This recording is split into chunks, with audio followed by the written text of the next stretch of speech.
Et bonjour à toutes et bonjour à tous. Nous sommes ravis de vous retrouver pour ce premier webinaire de l'ORCA, qui n'est pas à la place de notre séminaire annuel, mais qui est en complément du fait de la situation actuelle. Et ça nous a semblé important de faire ce webinaire pour envisager avec vous d'abord l'activité 2019 et 2020, et puis aussi de voir quelles sont les implications de cette épidémie Covid sur nos pratiques chirurgicales et comment on peut reprendre nos activités chirurgicales. Le séminaire 2019 était évidemment extrêmement ambitieux parce que c'était 70% de l'activité ambulatoire en 2022. Nous avons envisagé les solutions, les contraintes, et peut-être qu'aujourd'hui, il existe une opportunité pour avancer encore plus dans le domaine de l'ambulatoire. Ce webinaire, je vais vous présenter brièvement les intervenants. Donc, vous avez Fanny Devim, qui est l'organisatrice de toute la logistique, et évidemment, on la remercie. Ensuite, à ma droite, il y a François Richard, le professeur François Richard, que vous connaissez bien, qui est urologue et qui parlera au nom des chirurgiens de l'assistance publique. Et il y a Olivier Ferrin, qui sera l'animateur de ce webinaire et qui distribuera, qui synthétisera les questions. Donc, n'hésitez pas à poser des questions tout au long de ce webinaire. François Venutolo, qui est au centre, qui est, comme vous le savez, médecin anesthésiste réanimateur et qui est également président de la CME du centre hospitalier de Gonesse. Le docteur Didier Siard, qui est médecin anesthésiste réanimateur à IAMM. Docteur Jean-Félix Verrier, qui est chirurgien et qui est directeur médical du groupe RAMSE France. Et enfin, docteur Estelle Wafo, qui est chef de service au GEF, en gynécologie obstétrique. Donc, nous allons d'emblée avancer et en démarrant par un petit point sur les activités en ambulatoire en 2019, et puis après, chacun interviendra. Donc, sur cette diapositive, vous voyez donc l'évolution, c'est la courbe verte du taux d'ambulatoire en 2019 et de la diminution de l'activité en hospitalisation complète, avec une augmentation de l'activité globale en chirurgie qui est modeste. Là également, sur cette diapositive, vous voyez qu'aujourd'hui, on est à 61,1% d'ambulatoire. Et là, vous voyez un peu la proportion d'actes pratiqués en ambulatoire en vert et en conventionnel en bleu. Ici, vous voyez la répartition en fonction des catégories d'établissements. Le secteur privé est encore très moteur dans cette activité. Vous voyez, il est à plus de 70%, pardon, plus de 70%. Ensuite, il y a le secteur public hors APHP. Ensuite, les ESPIC, puis l'hôpital d'instruction des armées, enfin les hôpitaux, parce qu'il y en a deux, et puis l'APHP, qui est à peu près à 40%.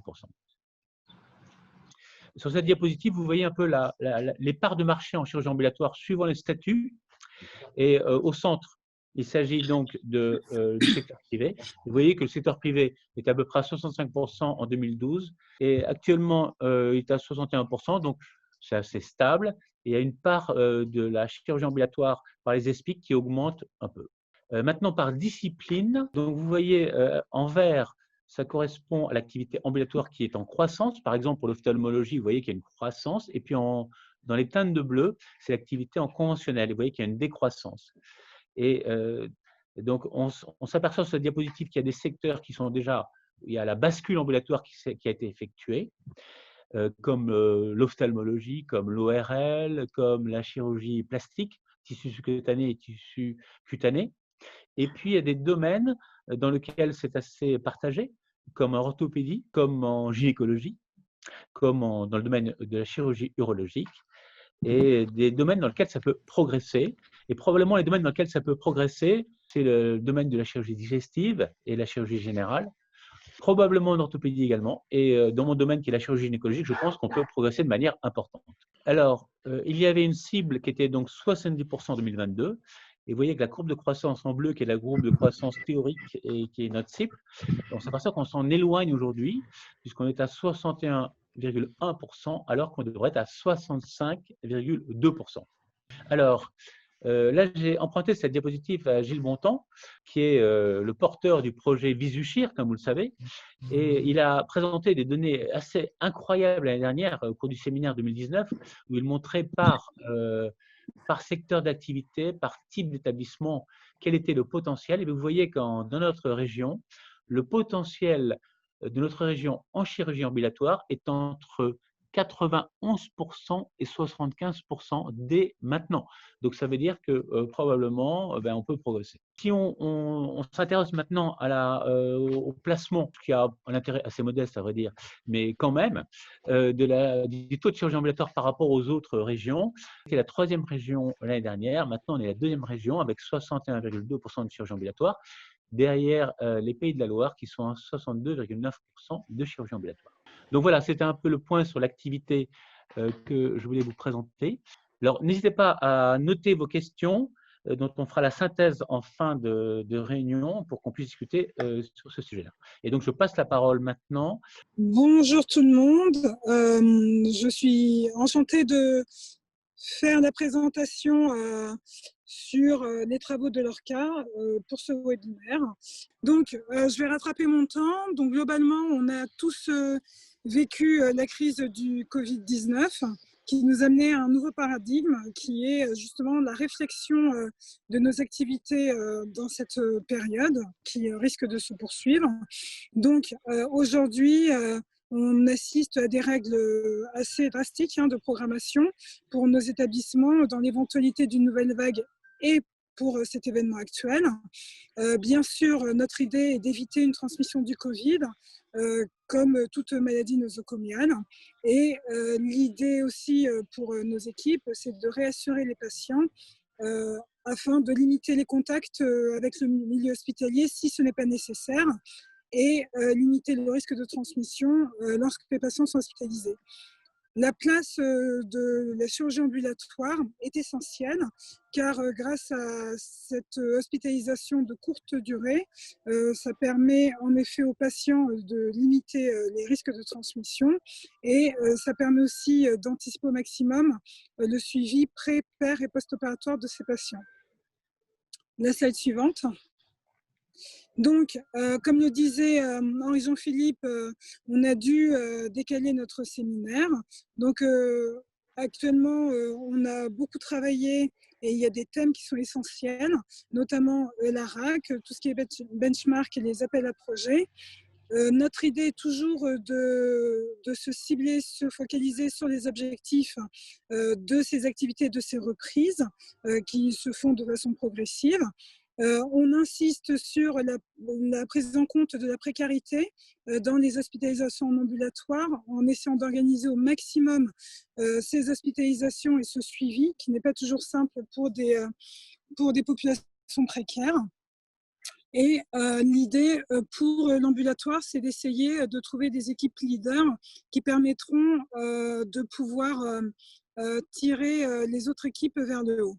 On avait réfléchi aussi à des ateliers, notamment réfléchir à l'organisation de la chirurgie par le biais des tableaux de bord, organiser l'hospitalisation des patients dans des unités de très court séjour, les UCA, un peu comme les UCA, réfléchir sur les modalités de l'analgésie multimodale qui permettra en effet une bonne récupération des patients et tout ce qui est les chirurgies en cabinet avec des gestes qui pourront être au mieux sélectionnés. Slide suivante. Le site de l'ORCA, comme vous le connaissez, est actualisé régulièrement. Il y a des nouveautés, bien sûr. La crise du Covid a permis aussi d'essayer de réalimenter un peu le site. La question est toujours la même, c'est de prioriser l'information auprès des usagers, des professionnels et d'optimiser au maximum la visibilité de ce site. Et donc, dans la slide suivante, nous avons plusieurs thèmes qui sont développés sur le site de l'ORCA. Pour les professionnels, les revues de presse internationales sont réactualisées régulièrement, tout comme les actualités régionales pour l'Île-de-France. Vous pouvez trouver différentes astuces chirurgicales qui permettent d'optimiser la prise en charge des patients et de favoriser donc l'ambulatoire. Ces astuces chirurgicales sont aussi parfois disponibles pour les patients, qui permettent d'avoir des informations sur les techniques opératoires. Plusieurs outils pour les professionnels sont mis à disposition grâce à justement des équipes qui sont précurseurs. Et bien sûr, nous avons réalisé plusieurs MOOC et des modules de formation qui permettent d'aider à l'accompagnement pour l'ambulatoire. Pour le grand public, plusieurs questions de patients sont diffusées sur le site et les réponses sont en direct et régulièrement réactualisées. Comme je le disais, on peut retrouver des fiches d'information des patients qui sont adaptées en fonction des différents événements actuels. Et bien sûr, la question de l'accompagnant du patient est essentielle et toutes les informations sont diffusées sur le site. Ce qui est essentiel, c'est communiquer sur ce qui est fait à leur cas. Donc, il y avait eu un contact avec une société OneXfile, mais qui est un peu mis en stand-by avec cet épisode du Covid, tout comme la programmation de communication vers les usagers et les généralistes, puisqu'on a été limité dans les différentes réunions. Et donc, tous ces projets vont être relancés après l'épidémie. Cette suivante. Henri Jean-Philippe a parlé de VisuShare. C'est une application qui est mise à disposition des institutions, des établissements de santé. Elle a été mise en place grâce à un partenariat avec la CNAM et la TIH. Et ça permet, à partir de certains indicateurs, de potentialiser notre possibilité d'ambulatoire au sein de nos établissements grâce à des établissements précurseurs. VisuShare donne une information sur les actes et une aide à la décision, mais ne remplacera surtout pas toute l'organisation que l'on peut faire au sein de nos établissements. La slide suivante. Donc ça, c'est un exemple de VisuShare, hein. C'est de la potentialisation de nos actes, un peu comme ce qu'a présenté Henri Jean-Philippe. L'idée, c'est d'essayer au maximum d'augmenter notre taux d'ambulatoire sur des actes traceurs et des établissements traceurs. La slide suivante. Donc, des appels à projets ont été réalisés, notamment un des appels à projets était d'essayer de réduire au maximum les hospitalisations conventionnelles. Et donc, comme je vous le disais, les performances sont calculées en fonction de certains actes traceurs et surtout d'établissements tête de pont qui permettent justement de nous tirer plus vers le haut et de donner de bonnes astuces pour organiser une augmentation de notre chirurgie ambulatoire au sein de nos établissements. Slide suivante. Donc, actuellement, nous réfléchissons à d'autres actions en chirurgie, et notamment pour la chirurgie ambulatoire. Donc, une réflexion est en cours sur l'handicap chirurgique, car on sait que ça peut être un facteur limitant pour les hospitalisations en ambulatoire, même si c'est possible. La chirurgie infantile, de même. Les chirurgies mini-invasives assistées par robots qui se développent et qui ont tendance à prendre de plus en plus de place, comme la célioscopie avant. Et bien sûr, tout ce qui est la place de l'activité chirurgicale dans les contextes de plan blanc. Et bien sûr, notre question est d'organiser la reprise de la chirurgie, surtout de la chirurgie ambulatoire, après cette phase épidémique que nous avons vécue. Merci pour votre attention. Alors,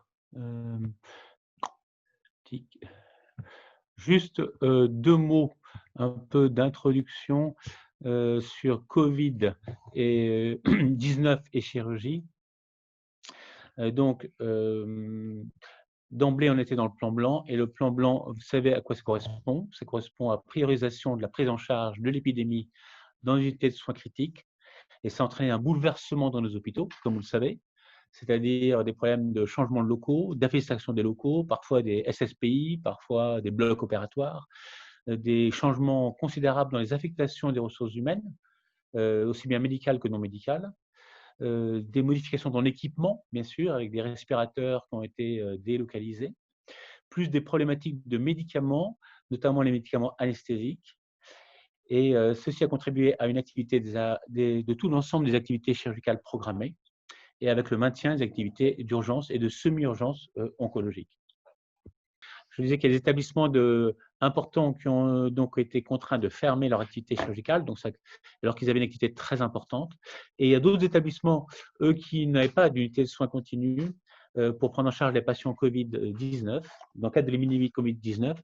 Et certains ont fermé, d'autres, au contraire, ont pris en charge des urgences chirurgicales qu'ils ne prenaient pas auparavant. Alors, ceci a contribué parce qu'au niveau régional, il y a des doctrines, des recommandations qui ont été proposées.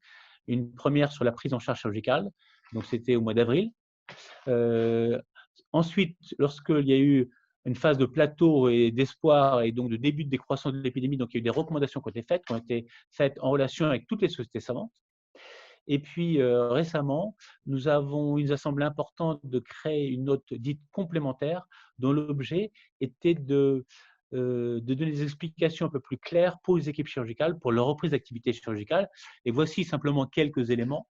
Donc l'élément était bien entendu de prendre en considération qu'il y avait toujours le plomb blanc, bien sûr, qu'il fallait privilégier et maintenir ces deux filières, qu'il fallait être capable de remobiliser s'il y avait une deuxième vague, qu'il fallait prendre en compte qu'il y avait des besoins de santé des patients, de chirurgie pour les patients, donc on ne pouvait pas laisser tomber ces patients, qu'il y avait une nécessité d'expliquer la balance bénéfice-risque, qu'il y avait des contraintes liées aux médicaments, et notamment les médicaments d'anesthésie.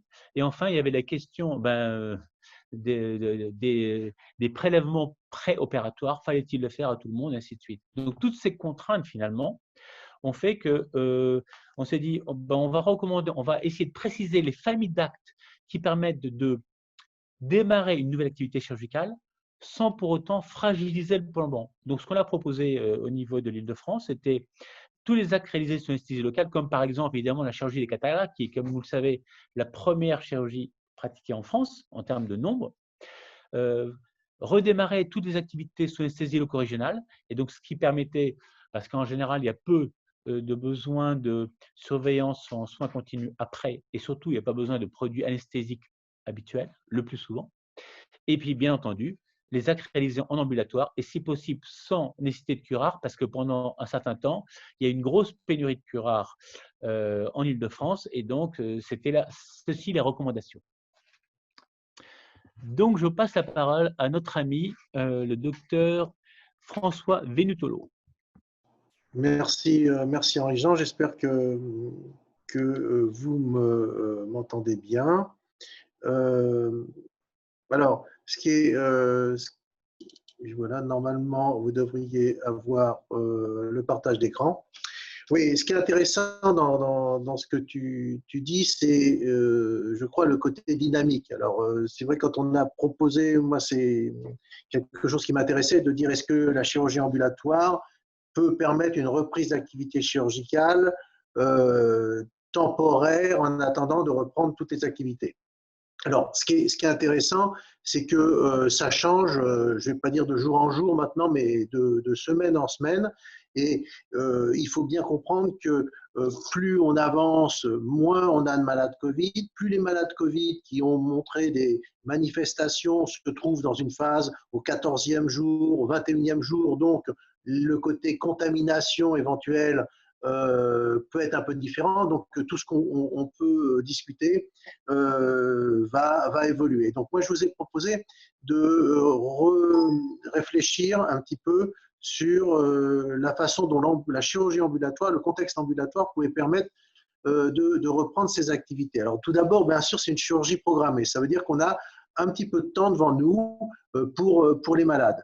Une planification séquencée est possible. C'est-à-dire qu'on peut mettre des malades d'heure en heure ou de 2 heures en 2 heures et ne plus avoir forcément au démarrage le regroupement des malades et dans les salles d'attente et après dans les zones de SSPI.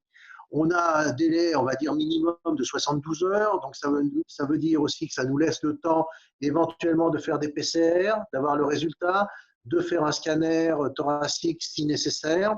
La sérologie, on peut-être aussi, mais également, ça nous laisse le temps de poser des bonnes questions, parce que je crois que l'interrogatoire du patient par le chirurgien et complété par le médecin anesthésiste est essentiel, parce qu'aujourd'hui, il ne faut plus tomber dans la paranoïa de dire il faut faire des PCR à tout le monde. Et d'ailleurs, et ça je pense que Didier en parlera, la société d'ophtalmo dit maintenant, pourquoi faire des PCR à des malades qu'on va faire sous anesthésie locale forcément. Mais on en reviendra. Les actes, on peut les cibler, et on a en général des patients ASA 1 et 2 qui sont majoritaires. L'avantage aussi, c'est qu'il n'y a pas d'occupation de lit conventionnel. Donc, ça veut dire qu'on peut garder un capacitaire de lit de chirurgie qui aurait été transformé en lit Covid médecine, et le temps de réarmer, de renettoyer ces unités, ça permet de reprendre. Et puis, comme je l'ai souligné, les consultations du chirurgien et de l'anesthésiste en amont permettent de faire un bon screening du malade et de savoir si finalement c'est un malade qui aurait pu avoir le Covid, s'il l'a eu, quand est-ce qu'il aurait pu l'avoir, ou s'il est à risque. Le contexte du Covid, c'est le contexte aussi, comme l'a souligné Henri-Jean-Philippe, des réarmements des SSPI qui ont été dans beaucoup d'hôpitaux utilisés comme des réanimations, soit des réanimations qui étaient Covid moins, soit des réanimations sorties de Covid. Ça dépend un petit peu des établissements. Et puis, il y a une réouverture progressive des lits conventionnels, à la fois sur la chirurgie qui a quand même payé un lourd tribut de l'activité dans le Covid, mais également des reprises d'activité médicale. Ensuite, il est nécessaire aujourd'hui, ça ne sera peut-être plus dans une quinzaine de jours, je ne sais pas, mais d'avoir des circuits distincts Covid plus et Covid moins, à la fois au niveau des consultations, mais également au niveau des plateaux opératoires. Alors, les actes, ils se situent dans un contexte de pénurie et de rationnement des médicaments à usage anesthésique, et en particulier les curares, en sachant quand même que selon les protocoles d'anesthésie, on peut faire de l'anesthésie générale sans curare, et de l'anesthésie pour des chirurgies lourdes. C'est des actes de courte durée, donc ça c'est quelque chose qui est intéressant aussi. Et puis il faut éviter une ventilation artificielle. Donc, c'est le recours de principe au maximum d'anesthésie loco-régionale. Et ce qui est important, c'est que nous, pour l'instant, on a décidé que les malades Covid à ventiler, on ne les opérait pas. Donc, on attend un certain temps. Voilà. Et les interrogations qu'on peut avoir en cas de nouvelle vague, c'est se dire, est-ce qu'il faut arrêter la chirurgie ambulatoire dans le même temps que la chirurgie en hospitalisation conventionnelle? La doctrine ARS Île-de-France a été, vous arrêtez toutes les chirurgies, si je ne dis pas de bêtises. Est-ce que, alors bien sûr, c'était pris dans un climat de crise, de plan blanc, il fallait avancer.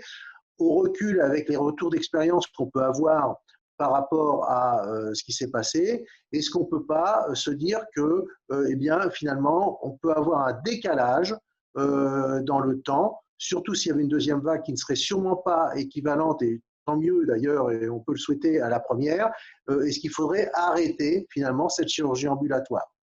Les recours à la télémédecine pour la consultation d'anesthésie, ça c'est quelque chose qu'on a mis en place et que je souhaite moi continuer au-delà, parce qu'on s'aperçoit que finalement ça correspond à quelque chose d'intéressant. Encore faut-il arriver à convaincre certains médecins anesthésistes et certains chirurgiens aussi qui pourraient aussi avoir pour les consultations de suivi recours à la télémédecine. C'est un petit peu, selon les protocoles qu'on utilise, ça peut être un peu une usine à gaz, mais on va trouver des solutions.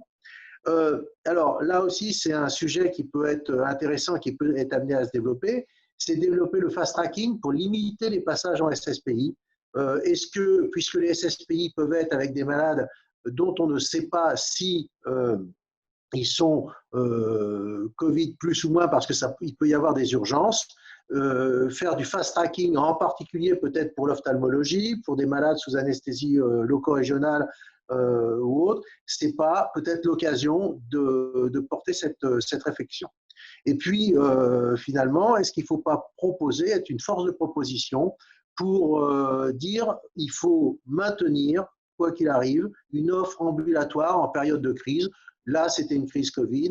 Ça peut être une autre forme de plan blanc qu'on puisse avoir, mais est-ce qu'on ne peut pas sanctuariser un petit peu cette offre ambulatoire qui devra être gérée en fonction du public, du privé et des partenariats qu'on peut avoir, mais c'était aussi une des questions que je me posais ou que je pose. Voilà, je vous remercie. Merci beaucoup, François. Eh ben, tu as posé des questions. François, Richard va répondre pour l'assistance publique et ensuite Jean-Félix Guerrier va répondre pour les établissements privés. François, je te donne la parole. Pardon. Alors, je vous montre ici, en effet, on a pu à l'assistance publique avoir une image en temps réel de l'activité des différents blocs des hôpitaux d'assistance publique, sans passer par le PMSI, mais en passant par les actes opératoires et le recensement quotidien de ces actes. Première diapositive correspond aux activités chirurgie programmée versus urgence. En vert, vous avez l'activité de 2020 et en pointillé vert, vous avez l'activité en 2019. Et puis pour les urgences, c'est en rouge et en rose l'équivalent. Donc, vous voyez qu'à partir du 15 mars, il y a eu un effondrement de l'activité brutal et que pendant quasiment un mois, 4 semaines, on est resté à un plateau qui était très faible et qui était aux alentours de 20 à 30% de l'activité. Puis à partir de fin avril, et on a régulièrement toutes les semaines, l'activité a remonté pour atteindre à fin mai à peu près un niveau de 60% de l'activité de l'année précédente qui est marquée ici. Donc ça, c'est la dynamique de l'ensemble de la chirurgie programmée au bloc opératoire. Au niveau des urgences, on s'aperçoit qu'il y a eu la même chose, bien que la doctrine était de continuer à faire les urgences, mais il y a beaucoup d'urgences qui ne sont pas arrivées. Il y a eu un décalage d'ailleurs, parce que vous voyez que la première semaine, quasiment, le nombre d'urgences opérées a été identique que l'année précédente.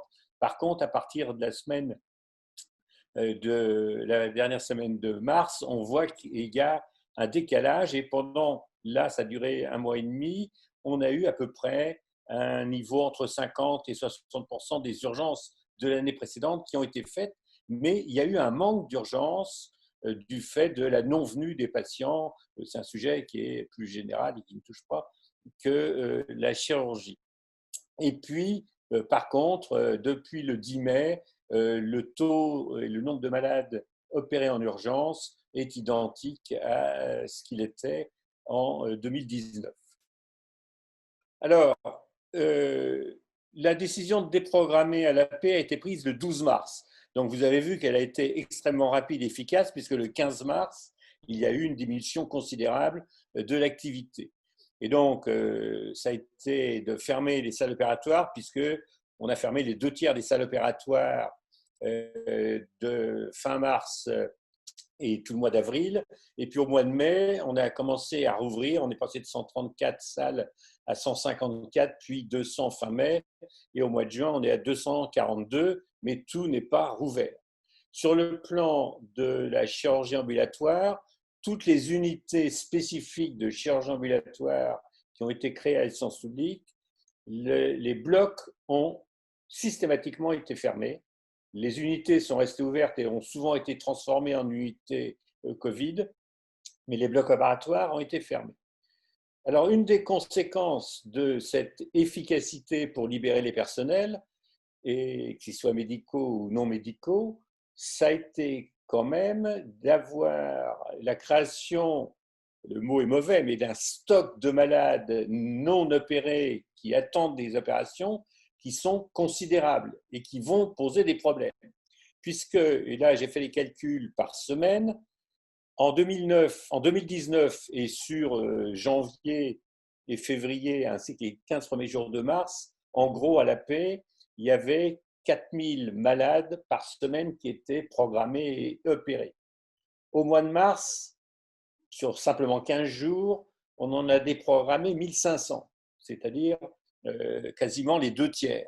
En mois d'avril, sur 4000 malades qui théoriquement étaient programmés, on en a décommandé 3000. Et au mois de mai, l'activité a repris un peu plus, on en a décommandé que 2100. Pour les urgences, eh bien, l'urgence, je vous l'ai dit, vous l'avez vu sur les graphiques, on a également, mais là ça n'a pas été volontaire, c'est les non-venus des urgences aboutit à peu près à 50% de diminution d'activité liée aux urgences. Alors ici, c'est un tableau, le graphique précédent était sur les actes au bloc, là c'est les séjours en volume pour les séjours de 0 nuit, parce qu'il ne nous a pas été possible de distinguer, parce que dans ces séjours, par domaine d'activité, dans les différentes spécialités chirurgicales, ça regroupe à la fois les actes opératoires, les actes en chirurgie ou médecine interventionnelle et les actes d'endoscopie digestive. Les autres actes d'endoscopie, orthopédie, urologie, tout ça, ils sont dans les actes opératoires. Et donc là, c'est tous les actes chirurgico-interventionnels ou d'endoscopie n'ayant aucune nuit à l'hôpital. Et donc là, on voit aussi qu'il y a une diminution, puisque en gros, pour le mois de mars, alors que l'année précédente, il y avait 22 000 actes, on est tombé à 16 000 actes. Et pour le mois d'avril, en 2019, il y avait eu 29 000 actes faits avec 0 nuit, et on est tombé à 18 000 au mois d'avril 2020. Donc, on voit que cette mise en attente des malades s'est fait non seulement pour la chirurgie classique, mais également pour l'interventionnel et également pour l'endoscopie digestive. Et compte tenu des volumes, ça représente aussi des problèmes de reprise importants. Donc, je vous l'ai dit, la quasi-totalité des UK spécifiques ont été fermés. Et ce que je vais vous montrer maintenant, qui sont la différence entre la chirurgie traditionnelle et l'ambulatoire. L'ambulatoire qui est inscrit là, à partir du 15 mars, a été fait en forain et plus du tout dans les structures spécifiques qui, elles, ont été transformées en structures Covid. Donc, vous voyez, on a à peu près la même évolution que sur le tableau précédent entre programmé et urgence. Là, en vert, vous avez l'activité chirurgie traditionnelle et en violet, l'activité de chirurgie ambulatoire. Et vous voyez qu'à partir du 15 mars, là, il y a une diminution considérable puisqu'il y a plus de 85%, près de 90% de l'activité d'ambulatoire qui a été arrêtée. Et puis, ça a repris à partir de fin avril. On voit qu'il y a eu une remontée. La diapositive précédente vous montrait d'ailleurs qu'au niveau de ces malades qui sont à 0 nuit, il y a 4 spécialités où la diminution a été plus faible. Il y a la chirurgie cardiovasculaire de façon évidente parce qu'elle représente des volumes excessivement faibles. À l'inverse, il y a eu l'ophtalmo, notamment au départ, parce que l'ophtalmo a beaucoup continué à travailler autant, puis à diminuer ensuite. Et puis, il y a eu l'obstétrique, et on comprend évidemment pourquoi, la partie obstétricale. Et puis, enfin, il y a eu l'urologie, malgré l'arrêt total des greffes de reins, contrairement aux greffes hépatiques, aux greffes du cœur, dont une partie a persisté. Mais en urologie, du fait notamment un taux relativement important d'interventionnel chirurgical et d'endoscopie, il y a eu aussi une diminution importante, mais qui a été un petit peu plus faible. Alors, le problème qui se pose, et d'ailleurs François Venutolo l'a déjà évoqué, et je pense que c'est important, c'est qu'il faut qu'on ait une réflexion sur est-ce que tout le monde a été très efficace, mais est-ce qu'on n'a pas été trop efficace dans certains endroits. Alors, en Île-de-France, c'est un peu différent de certaines autres régions, mais il est évident que cette efficacité, elle s'est retrouvée dans d'autres régions françaises où le Covid, en fin de compte, ne nécessitait pas probablement des arrêts aussi importants.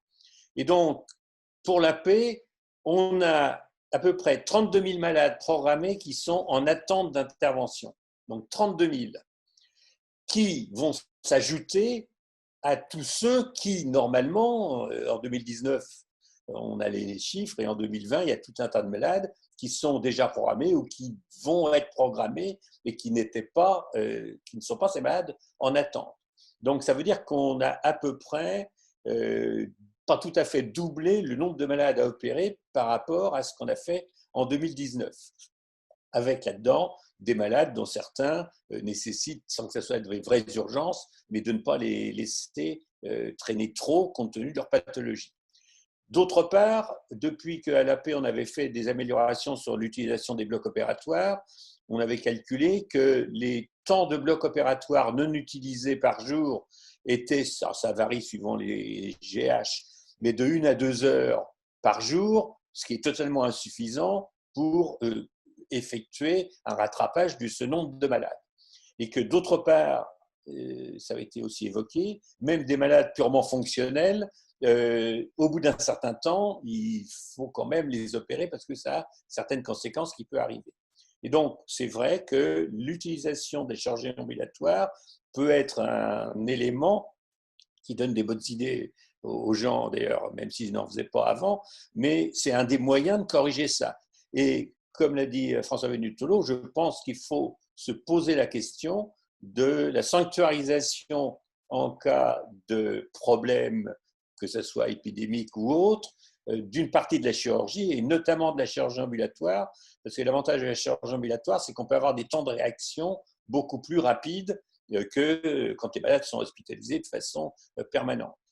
Donc, les critères, ça a été déjà dit, je passe rapidement. Simplement, il y a 2 prérequis. C'est que, 1, la chirurgie ambulatoire telle qu'elle a été conçue et organisée il y a quelques années fait qu'il faut sûrement changer certaines choses dans un contexte d'épidémie, je vous les ai indiquées là, et que d'autre part, ça va nécessiter aussi une réorganisation au niveau des patients et des secrétariats, et notamment pour les téléconsultations et la remise en circuit des différents patients. D'autre part, j'ai mis ici, je ne le détaille pas, mais au niveau des séances publiques, on a fait un protocole pour, notamment pour les malades les plus fragiles ou qui ont la chirurgie moyenne ou complexe, pour faire les RT-PCR, parce que je pense que là aussi, il est important sur le plan purement épidémiologique de pouvoir répondre aux questions, de savoir un peu comment ça évolue. Et d'autre part, si on a pu avoir tous ces chiffres, c'est parce que dès le début, à l'AP, on a mis en place une cellule de coordination pour voir un peu les volumes que ça représentait. Et je pense que c'est nécessaire de continuer. Et donc, pour terminer, la difficulté de la mise en circuit de tous ces malades qui vont attendre, elle va être aggravée par le fait qu'on tombe dans la période d'été et que ça va être difficile de renforcer l'activité, et que d'autre part, il faudra peut-être que dans les unités spécifiques, tout au moins à l'AP d'ambulatoire, qui souvent terminaient relativement tôt, il va falloir revoir les horaires si on veut rattraper. Et puis enfin, dernier point, c'est que je pense qu'à l'occasion de cette crise, la manière de faire fonctionner le plan blanc, notamment vis-à-vis de la chirurgie, il faut sûrement la revoir, parce que imaginons qu'on ait eu une catastrophe, un tremblement de terre en même temps que la crise du Covid, la chirurgie était complètement arrêtée et on voit la difficulté qu'on a pour reprendre le fonctionnement. Je vous remercie. Merci beaucoup, François. J'ai donc passé la parole à Jean-Félix Verrier. Et en tout cas, dans cette épidémie Covid, c'est vrai que les établissements privés ont joué un rôle dans les urgences chirurgicales extrêmement important. Il y a eu une collaboration étroite qui a eu lieu entre établissements privés et publics. En tout cas, je te passe la parole pour nous donner un peu ton point de vue. Ok, merci à tous. Je pense que vous avez la présentation sur l'écran. Vous m'entendez correctement. Si ce n'est pas le cas, n'hésitez pas à intervenir. D'abord, merci Henri Chon de partager ce premier retour sur l'organisation de la chirurgie, on va dire de la chirurgie ambulatoire, parce que c'était quand même le questionnement qui était sur la table. Ce que je vous propose de faire, c'est de vous rapporter un petit retour d'expérience sur une forme de picking que j'ai pu faire dans les différentes unités d'urgence que constitue le groupe. Donc, déjà de base, suite à la demande de l'ARS, nous avons interrompu nos activités, la totalité de nos activités programmées dès le 17-03 et nous avons transformé la plupart de nos unités soit de SSPI, soit d'unités de soins continus, soit des autres unités de soins critiques, de façon à pouvoir accueillir des patients Covid qui ne pourraient pas être pris en charge dans le secteur public. Donc, à cette occasion, eh bien, nous avons fermé nos unités de chirurgie ambulatoire autonome. Nous avons également interrompu les circuits courts et les salles opératoires en but dédié, de façon à pouvoir transférer ces activités ambulatoires urgentes au bloc général, avec en règle générale deux circuits, bien sûr, un circuit Covid et un circuit standard.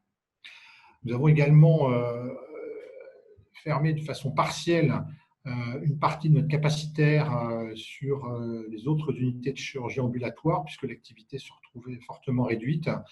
Et nous avons donc conservé une activité uniquement sur les urgences abdominopelviennes, mais également des urgences traumatologiques tout à fait classiques, qui étaient d'ailleurs très fortement réduites elles-mêmes, et des prises en charge qui étaient réalisées dans le cadre de délestage des activités non Covid, qui ne pouvaient être réalisées dans les CH et CHU, qui s'étaient quasiment entièrement consacrés à la prise en charge de ces patients Covid.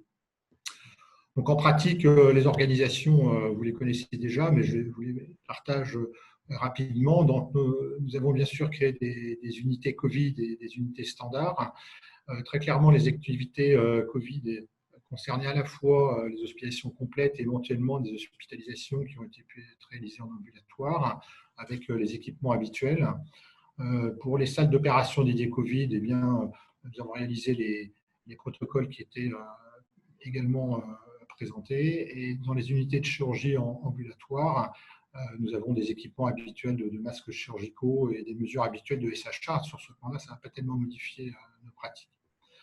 Alors, sur le plan des activités, je crois qu'il y a deux points importants à relever. D'une part, les activités au mois d'avril ont été réduites par 6. Donc, on a quasiment arrêté l'activité chirurgicale. Et vous voyez que l'activité de chirurgie ambulatoire était elle-même extrêmement réduite. Et par ailleurs, peut-être en relation avec la nature même de ces interventions, mais l'activité de chirurgie ambulatoire a diminué en termes de taux par rapport à l'hospitalisation conventionnelle. Alors, comment on a repris notre activité?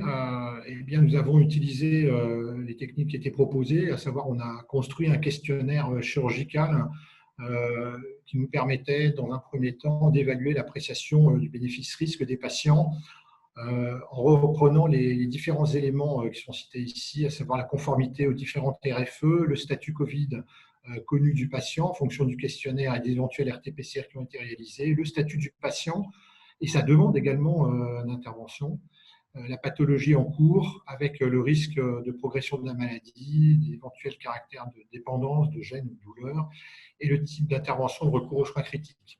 Donc l'ensemble de cette information a été colligé au départ par nos collègues chirurgiens qui participaient ou se faisaient représenter au sein d'une RCP, bloc opératoire Covid, réalisé chaque semaine et qui permettait de construire les programmations pour la semaine suivante en sachant qu'on ne tolérait aucune programmation supplémentaire. On peut bien l'imaginer pourquoi.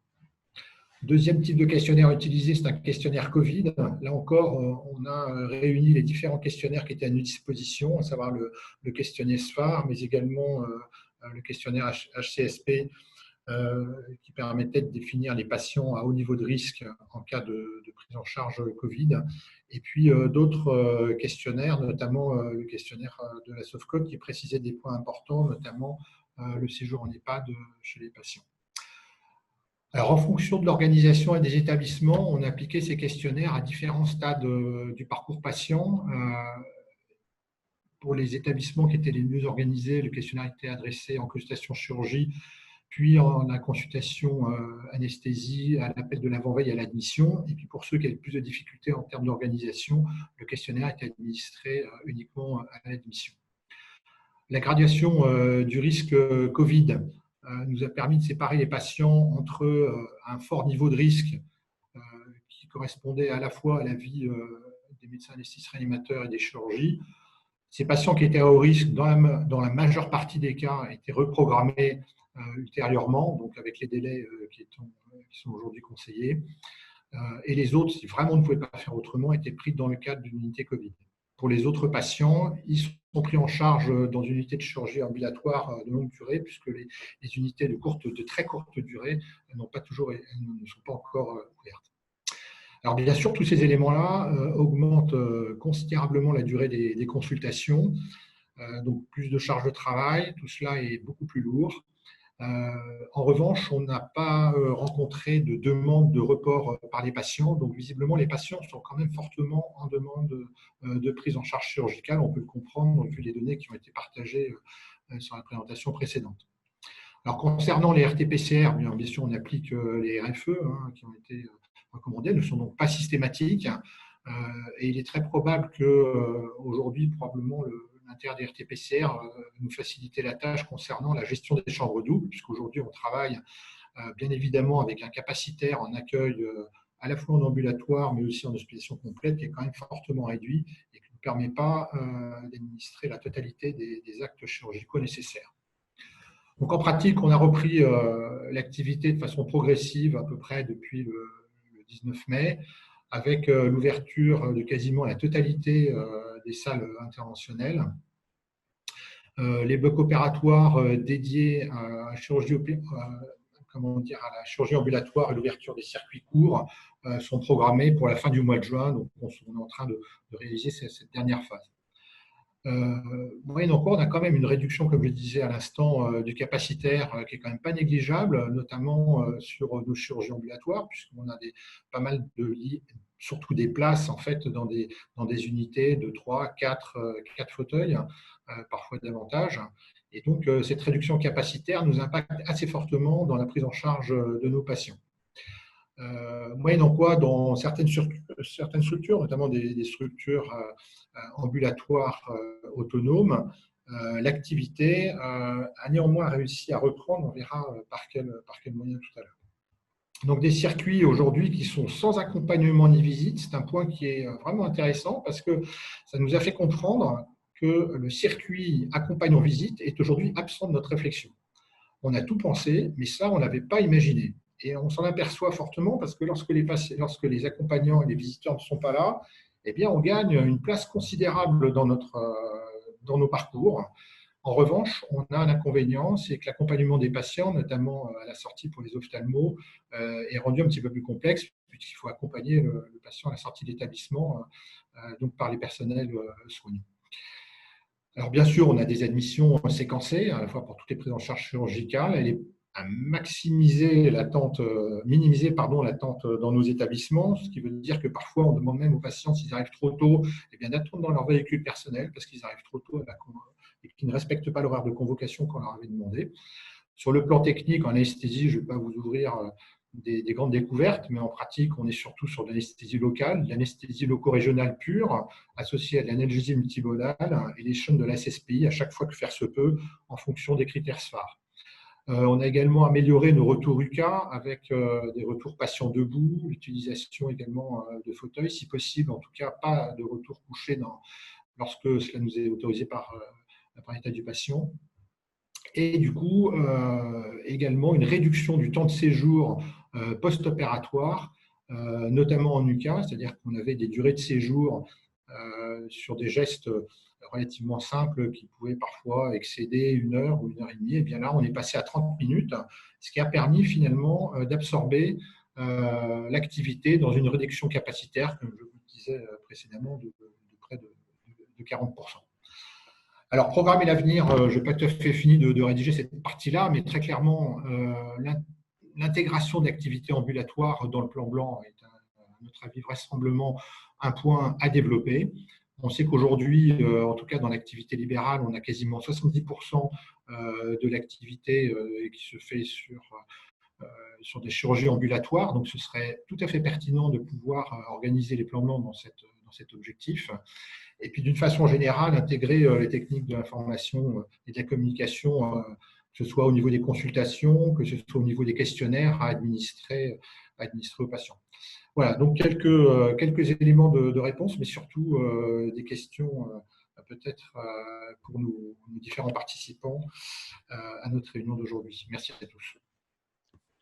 Merci beaucoup, Jean-Félix. Didier Sillard va nous présenter un exemple d'adaptation de la pratique chirurgicale anesthésique en cas de Covid. Je te passe la parole, Didier.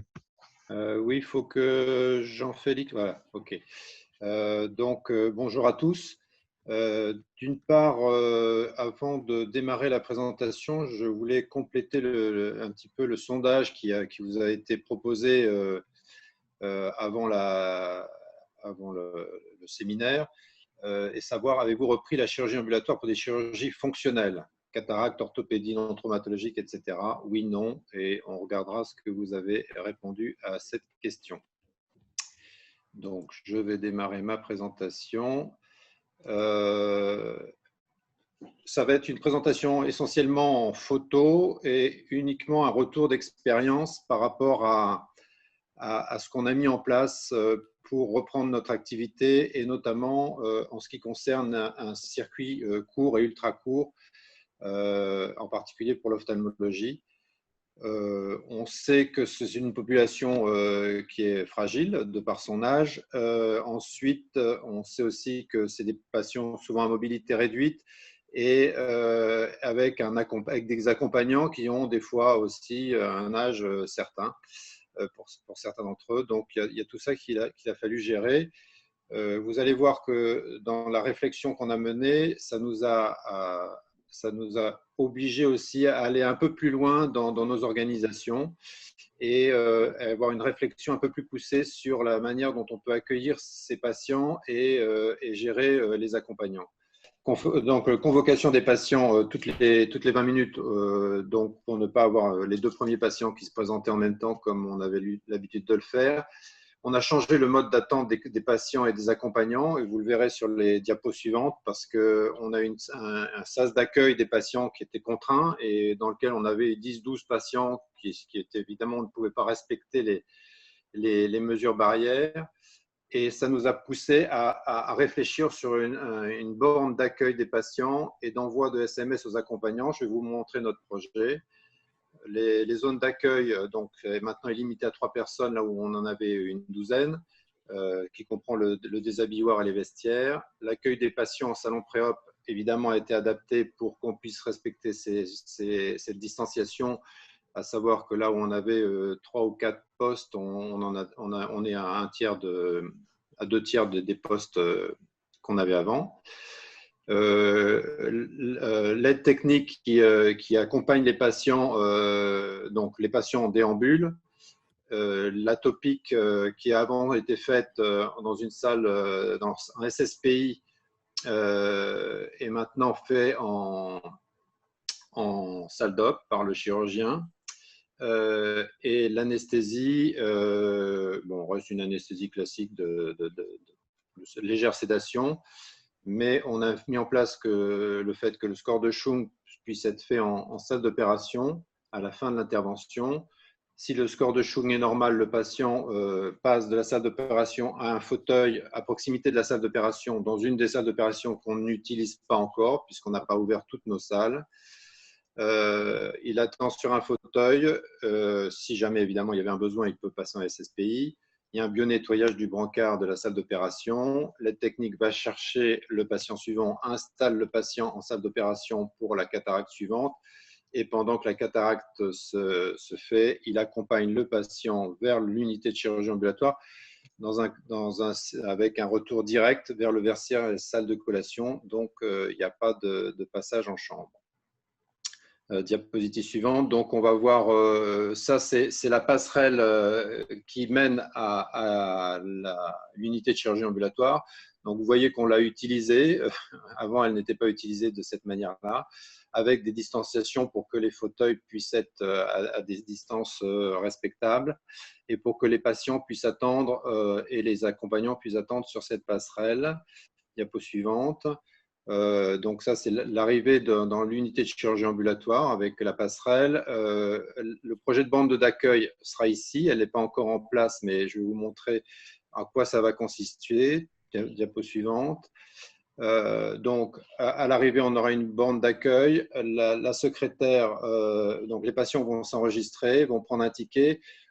Plutôt que d'attribuer un numéro, évidemment, qui peut être sujet à discussion, puisque les patients pourraient dire « mais moi j'ai le numéro 2, pourquoi vous avez appelé le patient numéro 1 ?» On attribue un sigle en fonction de la chirurgie et un numéro plus ou moins arbitraire. Donc on sait que c'est un patient de gynéco qui est arrivé. La secrétaire de l'ambulatoire a sur son écran l'ensemble des patients qui sont arrivés et qui ont pris leur ticket à la borne. Diapo suivante. Là, sur l'écran, évidemment, s'affiche que le patient suivant, le patient gynéco numéro 9, doit se présenter au secrétariat. Donc, les patients restent sur la passerelle, ne rentrent plus dans la zone d'accueil. Cette passerelle est très, très large, comme vous avez vu, donc peut permettre une distanciation et un respect des mesures barrières. Diapositive suivante. Et ensuite, c'est l'accès, donc ça, avec les consignes, l'entrée interdite, le lavage des mains, la solution hydroalcoolique, le port du masque. On passe diapo suivante. Donc voilà, donc ça c'était notre zone d'accueil habituelle. Le secrétariat est sur votre gauche. Maintenant, avant on avait une douzaine de sièges, on n'en a plus que 3 pour limiter cet espace et respecter les distanciations. Diapositive suivante. Donc le patient va accéder à ses box vestiaires, donc là où il s'équipe en pyjama. Vous avez les vestiaires où il se change. Diapositive suivante. Les vestiaires sont mis dans des espaces réservés, type vestiaire piscine. Voilà, oui, diapo suivante. Et là où on avait effectivement 5, 6 brancards, on voyait on n'en a plus que 4, avec un respect donc, au maximum des distanciations. Diapositive suivante. Là, on n'en a plus que 3. Diapositive suivante. On en a fait un protocole ENOV pour documenter ce qu'on a fait avec qui décrit ce que je vous ai décrit au début, notre manière de faire, et avec une réévaluation de la prise en charge de ce protocole en fonction de l'évolution de la crise sanitaire et du Covid, en sachant qu'on peut soit revenir à notre fonctionnement initial, c'est-à-dire les patients passés à CSPI, soit ce que j'espère, ce qui nous aura poussé à accentuer notre circuit ultra court, à maintenir ce mode de fonctionnement, et ça aurait eu un effet un peu vertueux pour accélérer notre fonctionnement sur ce qu'on était en train de mettre en place, c'est-à-dire des circuits courts, ultra courts, et notamment ultra courts pour la cataracte, le canal carpien ou des chirurgies mineures. Diapositive suivante. Et enfin, les patients donc, repassent au vestiaire, vont vers la salle de collation qui a aussi été adaptée en fonction des besoins, avec maintenant effectivement un patient par espace relativement séparé. Diapositive suivante. Et enfin, c'est, comme je l'ai dit, on a poussé aussi notre réflexion à la fois sur la bande d'accueil, mais assez sur les accompagnants. Avant, les accompagnants aussi se présentaient dans un salon de sortie avec une douzaine d'accompagnants dans un espace restreint. Donc maintenant, les accompagnants vont rester sur la passerelle, mais il faut pouvoir les prévenir pour venir chercher les patients. Donc, on a mis en place, couplé à cette bande d'accueil, un système qui va envoyer automatiquement un SMS. Alors, on a choisi d'envoyer potentiellement 2 ou 3 SMS. Votre patient, enfin, la personne qui est en cours de chirurgie est au bloc opératoire, est revenu du bloc opératoire, ou alors lui notifier que le patient est prêt à sortir. Et donc, ça sera fait automatiquement pour prévenir les accompagnants par SMS. Voilà. Donc juste pour terminer, pour dire qu'effectivement, cette organisation, cette contrainte, la contrainte a créé aussi pas mal de choses, notamment une réflexion, une accentuation de notre réflexion autour de l'accueil et de la manière de gérer les patients en circuit ultra court et les accompagnants. Voilà, je vous remercie. Puisque hier, vous avez été adressé une dizaine de questions, il y a eu une cinquantaine de répondants. D'ailleurs, on vous remercie d'avoir répondu à cela et ça donne une vision de la réalité francilienne. Donc là, c'est bien la première question. Oui, première question. Depuis quelle semaine avez-vous repris votre activité chirurgicale non urgente? Donc, on voit qu'une petite majorité a repris, des équipes ont repris leur activité à partir du 11 mai, puis ensuite progressivement un peu plus, enfin un tiers à partir du 25 mai, puis les 16% restants à partir du 8 juin. Donc, on voit une reprise d'activité majoritaire pour les répondants dès la levée du confinement, et puis ensuite une progressivité. Alors, la question suivante, d'ailleurs les questions suivantes concernent, disons, permettent d'y voir un peu plus clair sur la manière dont tout cela s'est organisé. Quel pourcentage de salles d'intervention sont réouvertes dans votre établissement actuellement? On voit que, disons que c'est relativement équilibré. Tout du moins, il y a pour 68% de répondants, il y a plus de 50% de salles d'intervention qui ont été réouvertes. Et donc, la différence, à peu près un tiers, pour lequel, eh bien, c'est une minorité, enfin une minorité de salles qui ont été réouvertes. C'est en correspondance, mais alors après, il faudra détailler, mais bon, on vous a posé que ces quelques questions-là. Mais la question suivante, à quel niveau estimez-vous votre reprise d'activité non urgente actuellement, puisque c'est bien pour ce qui concerne la reprise d'activité, c'est bien ce segment non urgent dont on parle.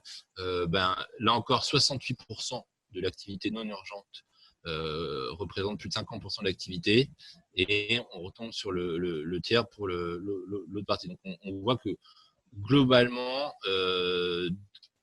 68% de l'activité non urgente a réouvert, et en correspondance avec la question précédente, dans un nombre de salles opératoires qui correspond à peu près au même ratio.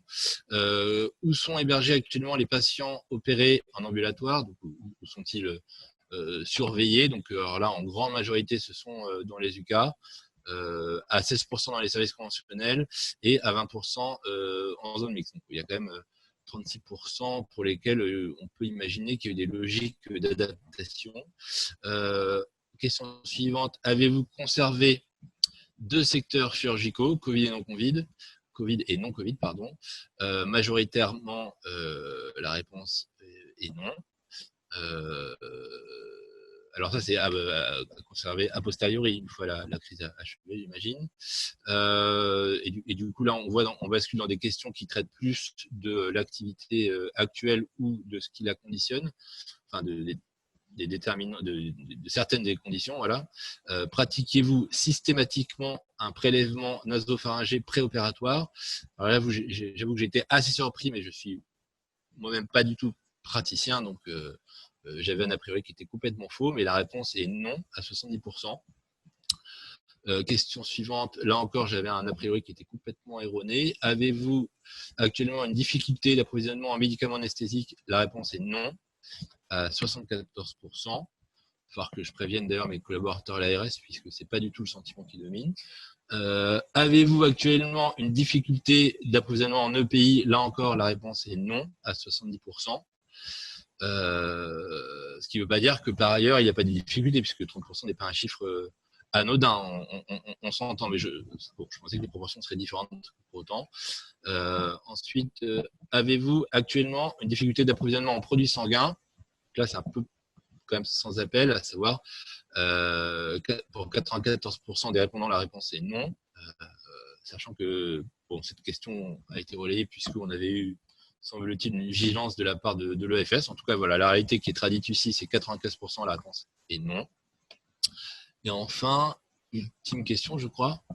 Avez-vous connaissance des recommandations régionales sur la reprise de l'activité chirurgicale en phase de décroissance de l'épidémie le 7 mai et sur sa note complémentaire rédigée le 27 mai? Autrement dit, avez-vous pris connaissance des doctrines concernant la chirurgie durant cette crise? La réponse est à 56% oui.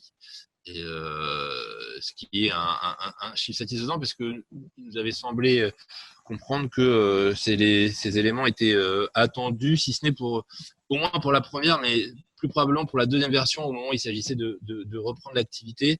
Et on a vu au cours des présentations d'ailleurs que on peut comprendre au sens où il y a un certain nombre de questions qui étaient légitimement posées, pour lesquelles on a eu des réponses, mais certaines sont encore en suspens. D'ailleurs, au cours de vos présentations, un certain nombre de questions ont été posées. C'est peut-être le moment de les relayer. Alors, en synthèse, il y a différents canaux de questions qui ont été adressées. Je vais essayer de vous proposer une petite synthèse, mais en gros, il y a des questions qui concernent la gestion de la crise, puis d'autres qui concernent davantage les suites. Les suites partant, disons, à partir du temps de cette conférence, ou en tout cas de cette séquence-là. Donc, pour ce qui concerne la gestion de la crise, deux premières questions. Y a-t-il eu ou y a-t-il actuellement des difficultés de reprise de l'activité en raison des personnels manquants / mobilisés en réanimation? Donc, ça fait, je pense, écho au fait que les choses repartent, mais en même temps que les organisations sont adaptées. Donc, comment restructurer tout cela? Une deuxième question aussi, un peu différente, mais je pense la poser dans le même temps. Le maintien de la chirurgie ambulatoire durant le contexte de pandémie a-t-il généré une augmentation des taux de conversion en hospitalisation complète versus période hors pandémique? Donc, est-ce qu'on a vu un impact? Alors, je ne sais pas qui veut répondre à ces deux questions. Peut-être Estelle. Tu m'entends, Olivier? Ça y est, on t'entend. Ouais. Oui. Ouais. Donc, pour la première question, c'était, juste en résumé, redis-moi. Est-ce que la reprise d'activité connaît des difficultés en raison du personnel manquant / mobilisé en réanimation? Alors, globalement, au départ, oui. Nous, personnellement, à Joussini, dans 1977, nous avons pu reprendre notre activité dès fin avril, mais il est clair que les capacités étaient à moins de 15%, du fait de l'absence encore de certains personnels qui étaient utilisés en réanimation ou dans les secteurs de Covid en SSPI, et surtout de par l'épuisement du personnel. Et il est vrai que notre activité n'est toujours pas optimale. On est à quasiment 50%, voire 60% du potentiel, de par la sélection des activités, et de deux, parce que aussi le personnel a besoin de récupérer et qu'on a donné des vacances qui n'avaient pas pu être pris avant. Donc, je pense que c'est une période qui risque de durer, je pense, jusqu'aux vacances, jusqu'à la rentrée, en fonction éventuellement d'une deuxième vague. Ok, merci. Donc, on est encore dans cette transition et on va voir comment les choses vont évoluer. La deuxième question concernait peut-être plutôt à François Vinutolo, s'il le veut bien. Est-ce que je pose la question telle qu'elle a été rédigée. Est-ce que le maintien de la chirurgie ambulatoire durant le contexte de la pandémie a généré une augmentation du taux de conversion en hospice complète versus période hors pandémique? Alors, je ne sais pas si on a des informations là-dessus et si vous pouvez répondre.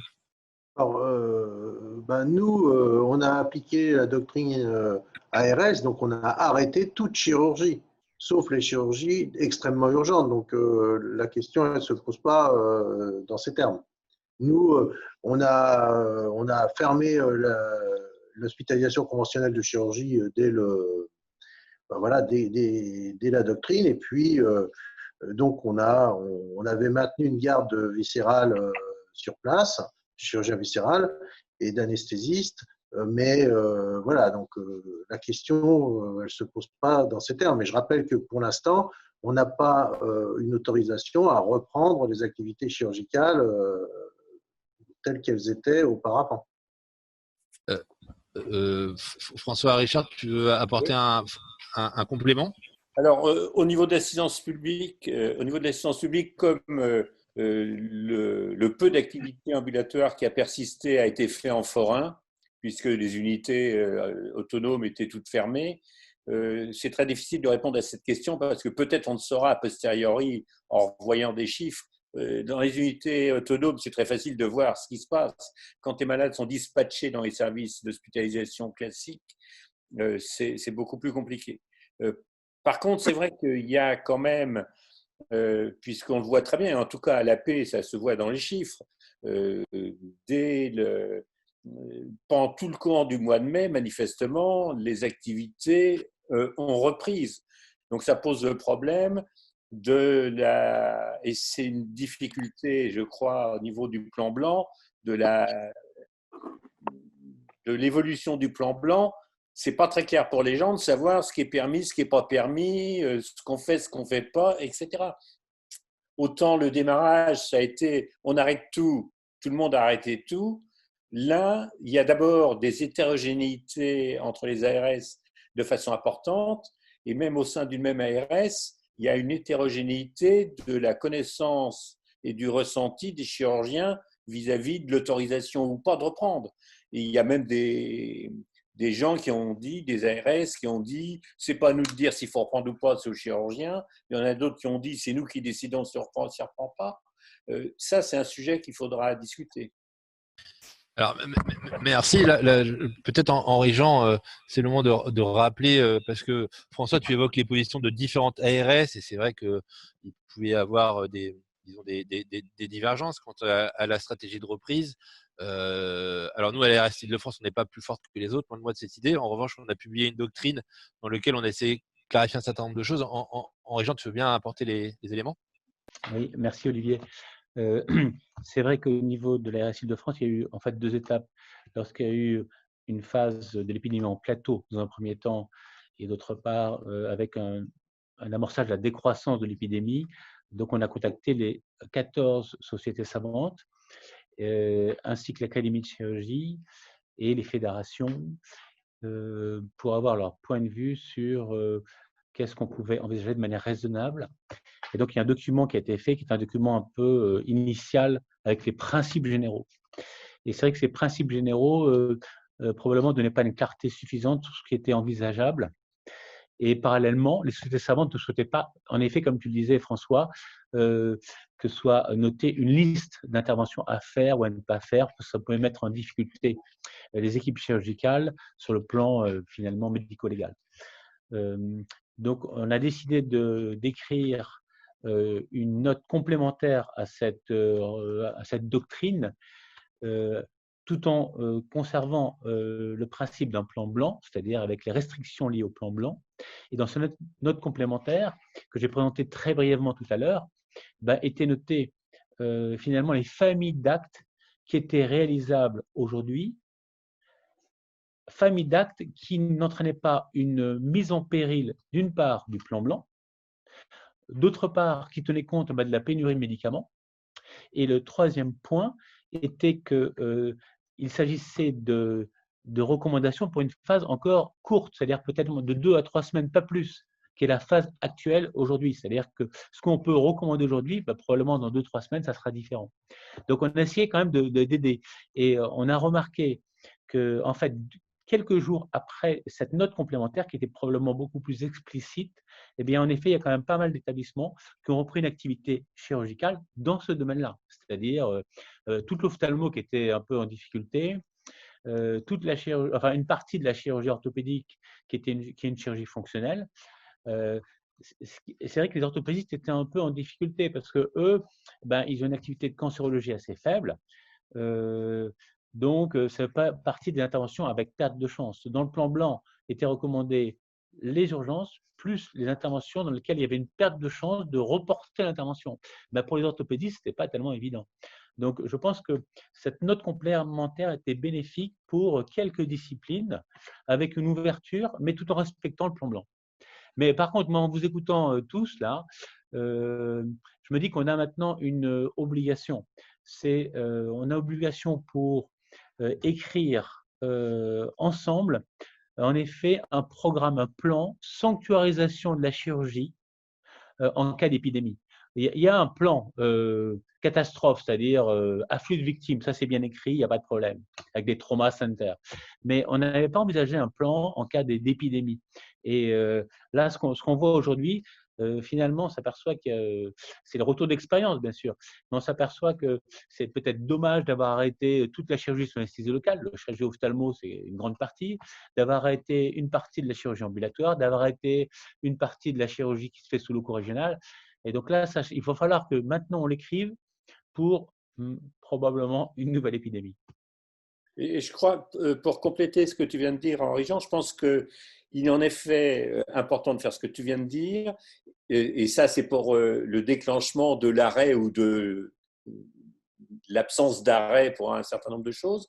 Mais il faut aussi prévoir et discuter avec les différents CNP, parce que c'est très variable suivant les spécialités chirurgicales et pour d'autres activités, ça doit être la même chose. C'est en fonction du type de pathologie et des maladies qui sont en cause, la manière de redémarrer est différente. On le voit très bien d'ailleurs entre la cancéro et d'autres choses, mais même pour la chirurgie fonctionnelle, suivant les spécialités, ce n'est pas la même chose. Donc il faut à la fois prévoir quand on arrête et prévoir quand on reprend, la manière de reprendre, mais de façon anticipée. Merci. Alors, deux choses. La première, c'est que je m'excuse si on n'a pas le temps de lire toutes les questions parce qu'elles arrivent les unes après les autres en simultané, mais je vais essayer de les synthétiser. On vient d'évoquer, je pense, une dimension, dirons-nous, stratégique, hein, la position de la chirurgie lorsqu'il s'agit de gérer une crise majeure. Il y a d'autres questions qui arrivent sur un plan peut-être un peu plus local, si j'ose dire, qui serait la gestion de crise a peut-être donné lieu à la mise en place de bonnes pratiques qu'il s'agirait de pérenniser. Quel exemple pourrait-on prendre? Alors, je ne sais pas, peut-être le docteur Verrier, vous pouvez peut-être répondre, Jean-Félix? Les bonnes pratiques qui ont été, ou l'adaptation en termes d'organisation, ou les bonnes pratiques qui ont été mises en place pendant la crise qu'il faudrait pérenniser. Oui, merci de me donner la parole. Je n'ai pas voulu reprendre sur les questions précédentes parce que j'étais en parfait accord avec ce qui a été dit. Très clairement, on doit intégrer la chirurgie ambulatoire parce que, comme je le disais tout à l'heure, on a quasiment 70% de l'activité qui peut être réglée, en tout cas dans l'activité libérale de cette façon-là, et ça soulagerait quand même un bon nombre de patients qui sont aujourd'hui en forte demande. Concernant les bonnes pratiques, à l'évidence, on a des expériences vraiment très intéressantes à retirer de tout ça. Je dirais que la première que je mettrais en œuvre, c'est qu'elle nous démontre la bonne manière d'admettre les patients de façon séquencée dans nos établissements. J'ai envie de dire que quand aujourd'hui on fait 70% de notre activité en chirurgie ambulatoire, ça doit devenir probablement notre standard d'hospitalisation. Donc, ces bonnes pratiques qu'on a mises en place dans la chirurgie ambulatoire, petit à petit, on est en train de l'étendre à l'ensemble de nos admissions notamment. Le deuxième élément, je crois, qui ressort un petit peu de ce parcours Covid, ça a été tout ce qui concerne la préparation de l'intervention. Je pense qu'on a pas mal de collègues qui n'avaient peut-être pas forcément bien intégré la nécessité d'avoir un process de préadmission, de prise en charge par une partie de nos collègues infirmières des patients dans le cadre des patients ou autres. L'ensemble de ces pratiques qui permettent, en fait, lorsque le patient arrive, que tout soit bien calé et nous éviter d'avoir des pertes de temps considérables à aller rechercher tel ou tel élément du dossier qui n'aurait pas été préparé en amont. Le troisième point qui paraît évidemment, je disais, j'enfonce des portes ouvertes, mais très clairement, téléconsultation en anesthésie, il faut que ça devienne un standard. Il faut qu'on nous ouvre les possibilités de faire la première consultation en anesthésie, en téléconsultation. Ça facilite tellement les choses, à la fois pour les patients et pour les professionnels, que c'est quelque chose qu'il faut vraiment qu'on puisse élargir assez rapidement. Mais également, l'utilisation d'administration de questionnaires patients.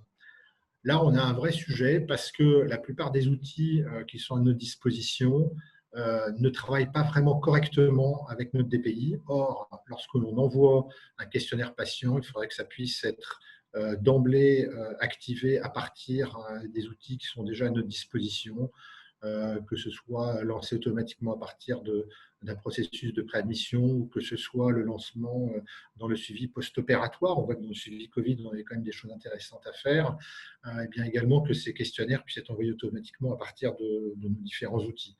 Et donc là, j'ai envie de dire que quelque part, il faudrait qu'au niveau national, il y ait une certaine obligation pour les éditeurs de mettre en place des processus de transfert d'informations entre les différents logiciels. Sinon, en l'absence de cette capacité-là, eh bien l'éditeur perdrait son accréditation nationale. Ça doit devenir une obligation parce que c'est extrêmement bloquant pour nous. On voit bien que à chaque fois qu'on a un éditeur qui vient vers nous, il nous propose toujours une solution bien magique. Mais en revanche, cette solution bien magique, comme par hasard, on n'arrive pas à l'intégrer dans notre DPI et en avoir une lecture facile pour les soignants. Je prends un exemple très simple et puis j'en finirai par là. Aujourd'hui, on a à peu près, je dirais, entre 2 à 3 questionnaires qui sont pertinents pour un patient. On a un questionnaire de bénéfice-risque, on a un questionnaire entre guillemets Covid avec tous les éléments qu'on a déjà cités, et puis on a la présence ou non de RT-PCR. Aujourd'hui, c'est un élément qui doit arriver au niveau de la cellule de régulation de bloc opératoire de façon standard et si possible par l'intermédiaire du DPI. Et bien cet élément-là, aujourd'hui, il n'existe pas. Et quand on a les propositions qui sont faites par les différents intervenants, et bien on a des propositions qui sont à côté du sujet, parce qu'elles obligent les soignants à aller ouvrir différentes applications. Voilà, je crois que c'est les 3 points, à mon sens, qui sont les plus importants et que nous on retient en tout cas de cette crise, en dehors des éléments de parcours qui ont été adaptés évidemment. Olivier, si je puis me permettre, je voulais juste compléter une chose sur ce qu'a dit Jean-Félix Verrier, qui est très vrai. C'est que, mine de rien, une des choses que nous a apporté aussi le Covid, aussi bien pour les soignants que pour les patients, c'est l'acceptabilité de la réadaptation au quotidien. Les patients ont très bien compris qu'on était obligé de sélectionner les interventions, qu'on était obligé de les annuler, peut-être de les transférer en clinique ou autre. Et ça, alors c'est vrai qu'il y a eu la peur du Covid, mais vraiment, je tenais à remercier les patients parce qu'on s'est organisé, réorganisé, désorganisé quotidiennement et on continue un peu à le faire. Et en fait, aussi bien les soignants que les patients se sont adaptés et ont accepté ces conditions. Donc, je pense que c'est un point important de ce qu'on a vécu pendant cette période. Ok, merci à tous les deux pour les 3 points et puis le complément. En gros, peut-être une compliance, l'acceptation de la complexité de la part des patients. Mais je me permets de revenir sur un élément que vous avez abordé précédemment, c'est l'élargissement ou les possibilités qui pourraient être ouvertes par certains actes de téléconsultation, et notamment en ce qui concerne l'anesthésie. Et ce qui me permet de faire le lien aussi avec une question qui a été posée, c'est est-ce que n'est-ce pas plutôt un problème de disponibilité de médecins anesthésistes qui limite les capacités opératoires et comment faire pour augmenter ces disponibilités? Est-ce que Didier Sillard veut bien répondre à cette question s'il m'a entendu? Parce que je crois qu'il y a un peu d'écho. Mais comment résoudre l'enjeu lié à la disponibilité des médecins anesthésistes qui constituerait un frein à l'augmentation de l'activité? Il est clair que je pense que Jean-Félix Verrier pourrait le confirmer que la consultation d'anesthésie est parfois un goulot d'étranglement, que notre système effectivement a été mis en place, c'est un même modèle pour tout le monde, qu'on ne fait pas la différence entre l'ASA 1, 20 ans pour une arthroscopie de genou et l'ASA 3, 85 ans pour une chirurgie cardiaque, et que adapter notre mode de fonctionnement, et on a dû le faire dans l'épisode Covid pour être plus efficient, et on continue à le faire dans la mesure où actuellement, pour recevoir les patients en consultation, là où on avait une salle d'attente, pareil, où on pouvait mettre 25 patients, on peut en mettre que 10, et qu'il faut qu'on soit donc plus efficient et peut-être plus sélectif, et qu'on pourra avoir une réflexion autour de la consultation d'anesthésie et dire que effectivement, on pourrait avoir, suivant un critère qui reste à définir, mais le critère ASA pouvant en être un, avoir un accès plus libre à la téléconsultation qui ne nécessite pas un examen clinique poussé, mais essentiellement un interrogatoire et des antécédents, et réserver la consultation physique à des patients qui en ont plus le besoin. Parce que pour l'instant, on a l'impression quand même qu'on perd beaucoup de temps à faire de la consultation qui n'apporte pas, qui a une grande valeur ajoutée à la prise en charge du patient. Très bien. François, tu voulais compléter?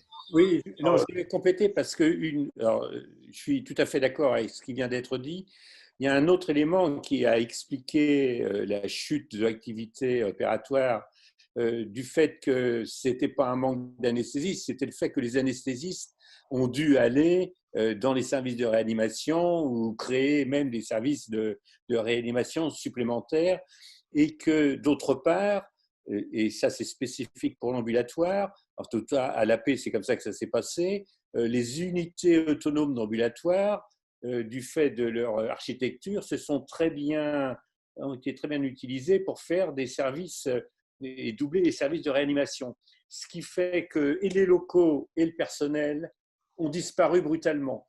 Et donc, compte tenu de ce qu'a dit Jean-Félix Verrier, qui est tout à fait vrai, de l'augmentation de la chirurgie ambulatoire, il faut faire attention que dans nos structures, aussi bien à l'hôpital que dans les structures privées, on garde des possibilités de réserve géographique pour faire éventuellement des réanimations d'urgence, entre guillemets, qui n'aboutissent pas à prendre les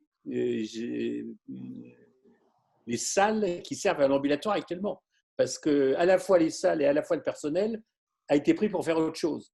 Or, si on ne résout pas ce problème-là et si on n'anticipe pas, à la prochaine épidémie, ça sera la même chose. Donc, il faut faire attention et il faut réfléchir comment, dans nos structures hospitalières, qu'elles soient publiques ou privées, on peut avoir des possibilités d'expansion rapide qui n'amputent pas, notamment la chirurgie ambulatoire.